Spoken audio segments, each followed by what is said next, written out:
In recent times, scholars have declared the world is getting smaller. Great mysteries have been solved and myths debunked.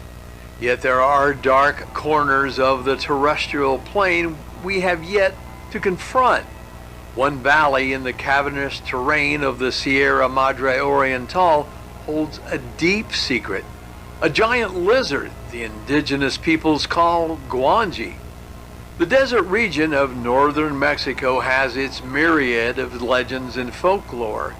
Yet back in 1969, very few would have guessed a film like The Valley of Gwangi would be the key to unlocking a century-old mystery.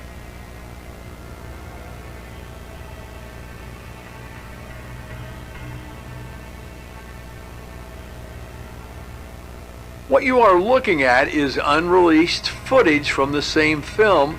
Special effects maestro Ray Harryhausen commissioned an unknown animator to film these scenes. Some of it appears to be just footage that was cut from that film. Very little is known of why these scenes were cut from the film. However, there are some clues that Ray Harryhausen was intending to make the film as a depiction of events his mentor, Willis O'Brien, had relayed to him a decade earlier.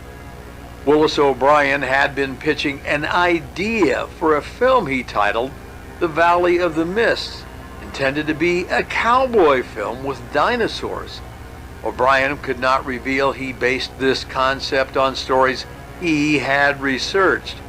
While working on The Lost World, he had come into contact with Horatio Polk, great-nephew of former President James K. Polk.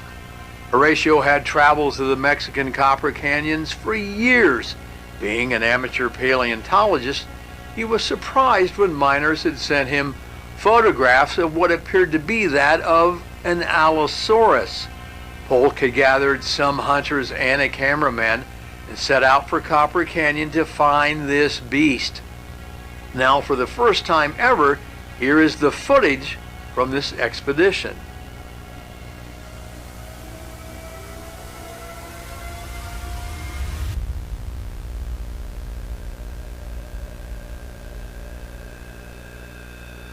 Frightened after this encounter, Polk was unsure the public could handle such a revelation.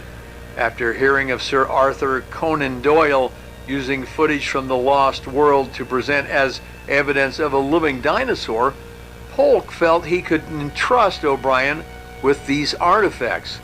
O'Brien would tell Harryhausen, "Polk merely thought I could insert it into a film, and one day, after enough evidence surfaced, it could be revealed when and where this was filmed."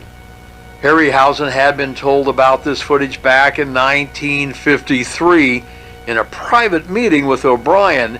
It was never known if he had seen the footage. We are only able to share this particular footage through the help of an anonymous source that we cannot mention, and what you are about to see next came with the same individual.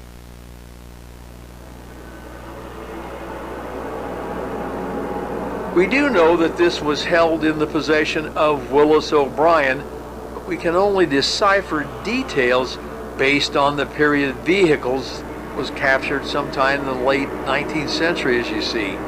As to why this beast is in chains or what had happened to it remains a total mystery.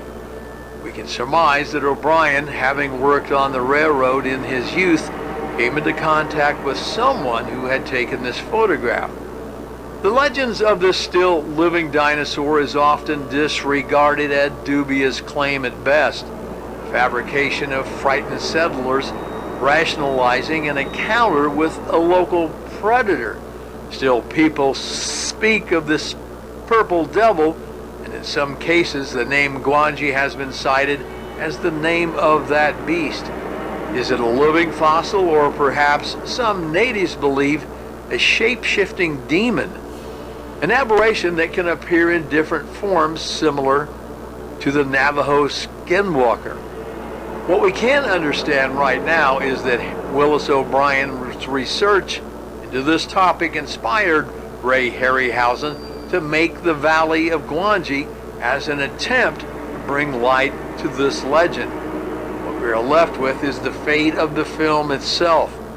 Upon release, it was double billed with another feature and received little success in the box office.